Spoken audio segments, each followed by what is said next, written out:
All right. Dillian Whyte, no longer the mandatory challenger for Deontay Wilder after he gets provisionally suspended and removed from the mandatory status. Eddie Hearn, thinks he's being treated unfairly. Also, some media members think that as well. And I'm shocked. Let's talk about that in this video.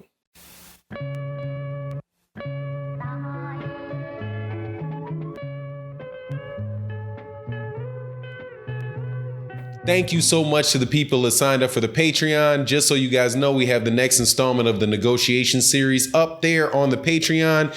This one is called Defining Your BATNA, Best Alternative to a Negotiated Agreement. It is a portion of a negotiation technique that you can use in your personal life and in your business life. And we have a breakdown on Fanon's business and politics on the Patreon page. Also, I want to say thank you to everybody that supports the channel.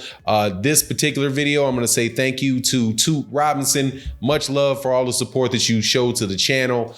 Thank you to everybody else that donates to the channel on PayPal, on the Cash App, through the Super Chats, and the on our live streams. Thank you to everybody that participates in the live stream and watches the videos. Check out OG Boxing Talk this Sunday morning. Now, let's get into this.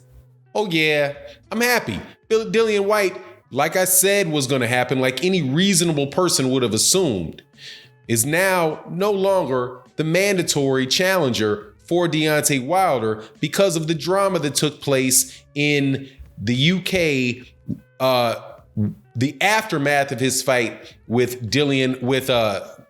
Oscar Rivas, where he tested positive for having performance enhancing drugs in his system.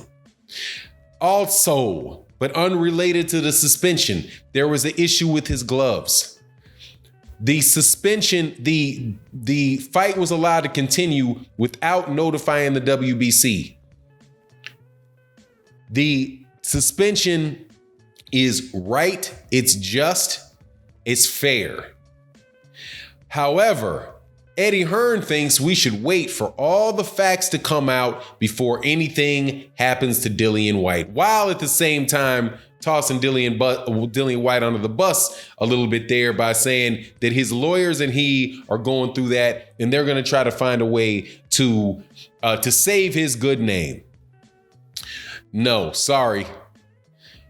When you test positive for performance-enhancing drugs, you tested positive for performance-enhancing drugs. Nobody is denying that. From the WBC's perspective, no one has told them, no one is out there saying that first sample did not come out dirty. And I don't care if you put ultra in front of the word trace. I was reading an article by people who will remain nameless in this video, where they were referring to these amounts that were found in his system as ultra traces. Who cares if it's ultra traces or it's a lot, it's a little?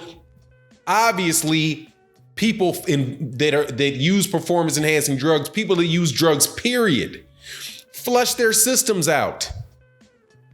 If it's a trace, it's there. They found it. You can have a full handprint, you can have a fingerprint, you can have a hair. Well, that's just a trace amount of your DNA. That's just a trace amount. That's just a trace portion of your fingerprint. Is it your fingerprint or is it not your fingerprint? Yes, that's my fingerprint, but you only see a corner of my finger. It's not my whole fingerprint. We don't need it to be your whole fingerprint. If it's your fingerprint, it's your fingerprint. Okay, if it's your fingerprint, it's your fingerprint. If it's in there, it's in there.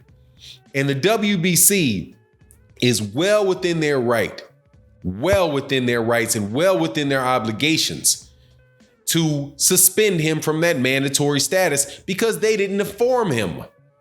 And the reason why I support them, and first of all, the dude popped dirty, and that fight should have never been allowed to continue. But from the WBC's perspective, they should have been given the option to remove that mandatory status from a fight that they thought was questionable. They weren't informed. They were not allowed They were not allowed to decide whether or not their name, whether or not their belt wanted to be associated with that fight. And it was intentionally withheld from them. Eddie Hearn says it wasn't his responsibility to. Okay, it might not have been your responsibility to. Were you prohibited from it? That's a different question. I am not allowed to disclose that. Why, if UCAD had that given, or they were doing VADA testing and UCAD was administering VADA testing, why didn't UCAD tell VADA about the test? But regardless, he tested positive. He got the fight, in my opinion, could rightfully be determined to be a no contest. And they're saying, wait for the facts to come out. Wait for the facts to come out. Last I checked, it is now Tuesday. Wednesday the 31st. That fight took place, I do believe, on the 20th. It wasn't this last Saturday. I do believe it took place on the 20th. What is taking so long for this B sample to be tested? If the B sample was clean, test the B sample, say it's clean. But that won't fix the problem. All that might say is, hey, somebody else won't suspend you from future fights. But the fact that you didn't notify Oscar Rivas and didn't give Oscar Rivas the opportunity to decide whether he wanted that fight or not, and whether the WBC wanted to be involved and have their name on that fight, is not right. Either the WBC as a private entity is well within their right to remove their association from that fight after the fact. Now, I want to also correct something. Eddie Hearn goes into, what he usually likes to say. This is unfair. It took 600 days for Dillian Whyte to become the mandatory, and they just turn around and take it from him that quickly. First of all, they provisionally suspended him based on an investigation saying, look, if you guys feel like giving us all the information, right, you're suspended until you give us all the information. We're not going to go hunt down your information.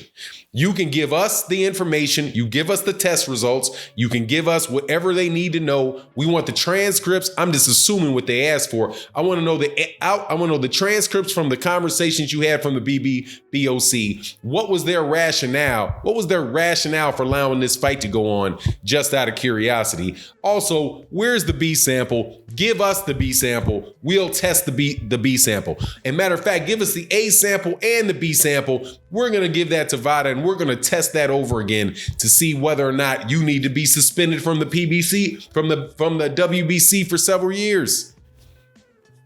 That is a reasonable thing to ask. However, I want to correct the record. Dillian Whyte, and this is the little tricks people play. Dillian Whyte was not waiting to be the mandatory for 600 days. Any more than every other person in the rankings were waiting for 600 days to be the mandatory. If you talk of what he was really doing, more accurately, he waited once there was no mandatory, because Dominic Breazeale was the mandatory that whole time. All of those, 500 and whatever, 63, what is 600 minus 63? 537? Is it 537? Those other 537 days, there was a mandatory in place for Deontay Wilder, Dominic Breazeale. What Dillian Whyte waited was 63 days. 63 days is the number of days between the time Deontay Wilder beat Dominic Breazeale, so Dominic Breazeale was no longer the mandatory, and the day that he won the Oscar Rivas fight, which was on the 20th of July. That is 63 days. That's 63 days that Dillian Whyte was waiting to become the mandatory, because he had a fight because there was already a mandatory in place. Deontay Wilder, and I don't know why people keep forgetting this, Deontay Wilder just defended against his mandatory. But you know how it goes with Dillian Whyte and Eddie Hearn. All kind of special rules, special math, special considerations should always and forevermore go to them. Anyway, it is what it is. Let me know what you think in the comment section. And with that, I'm out. Peace.